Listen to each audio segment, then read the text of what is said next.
Good morning everyone. এখন বাজে সকাল 6টা। আর অত্যাধিক গরমের কারণে আমরা খুব সকাল সকালেই মাঠের পুকুরে চলে এসেছি কিছু সবজি তোলার জন্য। ফসল মোটামুটি ভালোই ফলেছে।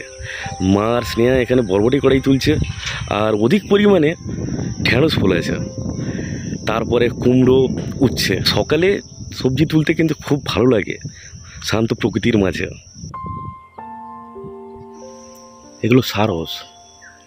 গত 2-3 দিন আগে আমার ওয়াইফকে নার্সিংহোমে অ্যাডমিট করতে হয়েছিল। তার একটাই কারণ, সেটা হলো মানসিক চাপ। আর কি বলছে শুনুন ওর মুখ থেকেই। একটা সত্যি কথা বলবে? কি? সেদিনে কি হয়েছিল? একেবারে নিঃশ্বাস নিতে পারছিল না, বুক ধড়পড় করছে।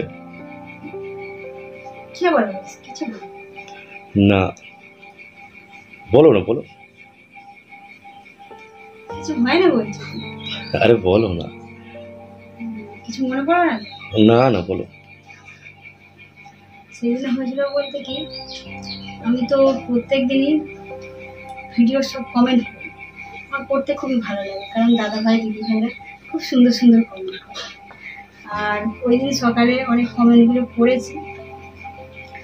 আর আমার যে এখন শরীরের অবস্থা, সেই অবস্থা দেখে মানে 4-5 মাসের বেলা থেকেই অনেক দিদি ভাইরা দাদা ভাইরা কমেন্ট করে জানাচ্ছেন যে আমার এইবারে নাকি ছেলে হবে।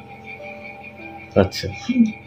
আর এমনকি আমার আশেপাশের কাকিমা জেঠিমা, মানে যারা যা সম্পর্কের হয়, সবাই বলছে যে আমার এইবারে ছেলে হবে।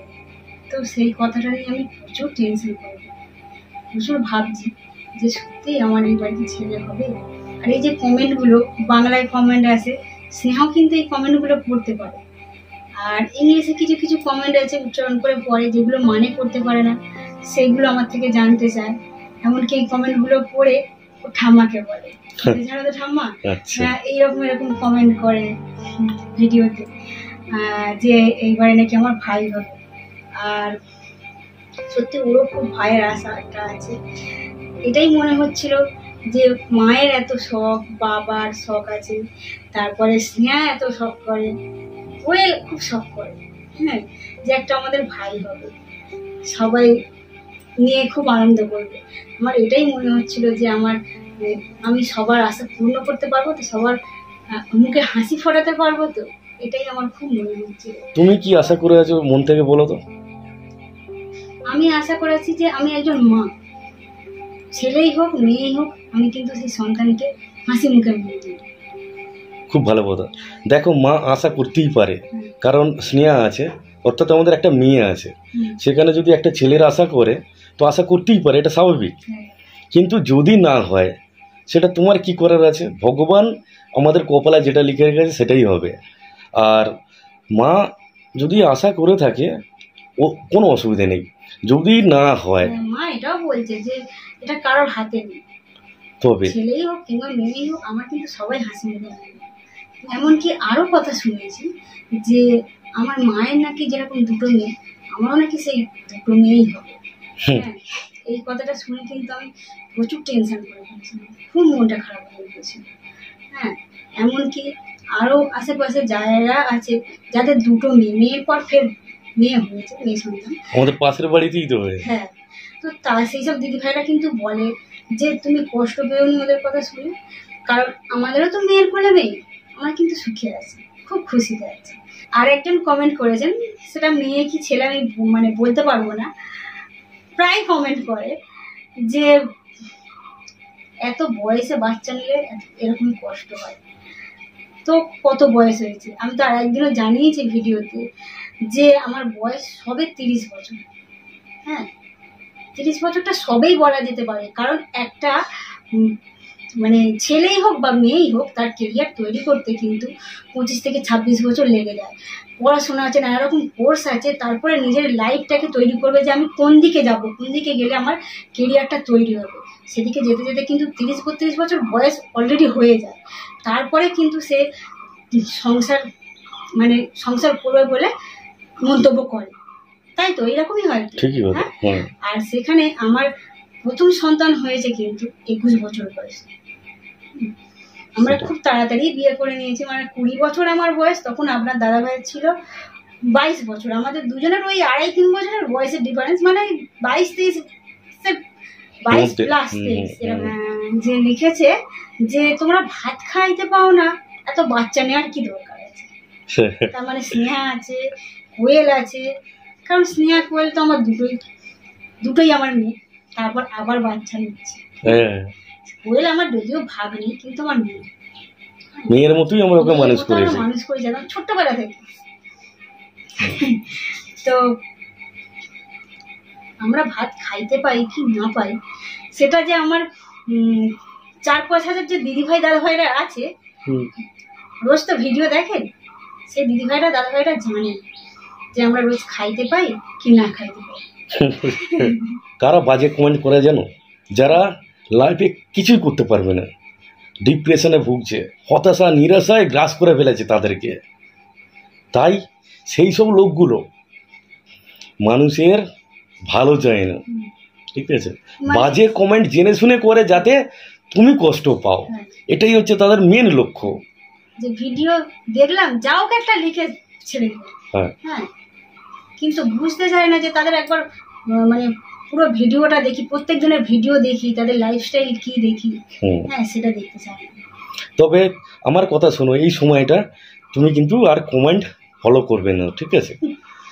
ফলো করার দরকার নেই।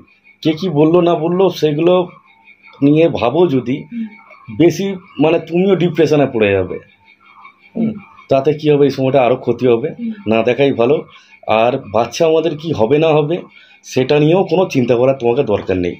তুমি আমার মাকে তো জানো, ঠিক আছে? তো সেই হিসাবে বলছি, সব টেনশন মুছে ফেলো, একটাই টেনশন করো, ভগবানকে জানাও যাতে সব ভালোভাবে আমাদের সমস্ত জিনিস মেটে। এটাই আমরা ডেলি ব্লগার, আমাদের যেটা রান্না বান্না হয়, যেটা আমরা আমাদের ডেলি অ্যাক্টিভিটিটাই আমরা তুলে ধরি, সেখানে তো আমাদের স্ক্রিপ্টেড করলে চলবে না, সাজানো তো চলবে না, যেটা প্রপার সেটাই আমাদেরকে দেখাতে হবে। তো বুঝতে পারলাম তোমার মেন ঘটনাটা কি, ঠিক আছে?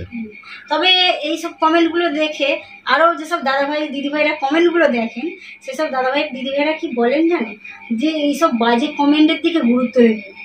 হ্যাঁ, রাস্তায় হাঁটতে গেলে অনেক ছোটোখাটো কাঁটা গাছ মানে গায়ে আটকে যায়, সেসব সরিয়ে কিন্তু সামনের দিকে হাঁটতে হবে।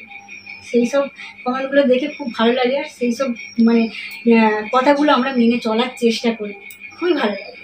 জঙ্গলে হাঁটতে গেলে কাঁটা ঝোপঝাড় তোমাকে আটকে ধরার চেষ্টা করে যাতে তুমি সামনে না এগিয়ে যেতে পারো।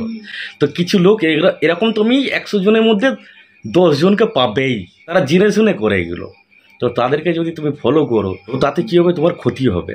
সেদিনে তো এত মানে তোমাকে নিয়ে আমি নার্সিংহোমে ভর্তি করলাম, 3-4টে ডাক্তার 3-4 ঘন্টা ধরে তোমাকে চেক আপ করলো, ঠিক আছে? শ্বাসের কষ্ট কেন হচ্ছে? তো এগুলো সব ছাড়ো, হাসি খুশিতে থাকো। এবার মাকে ডেকেছি, মায়ের কাছ থেকে জানবো। আচ্ছা মা, এইবারে তো সবাই আমাকে দেখে বলছে যে আমার নাকি এবারে ছেলে হবে, আর ছেলে যদি না হয়ে মেয়ে হয়, তুমি মন থেকে বলো, তুমিও আশা করে আছো, কি হবে তাহলে?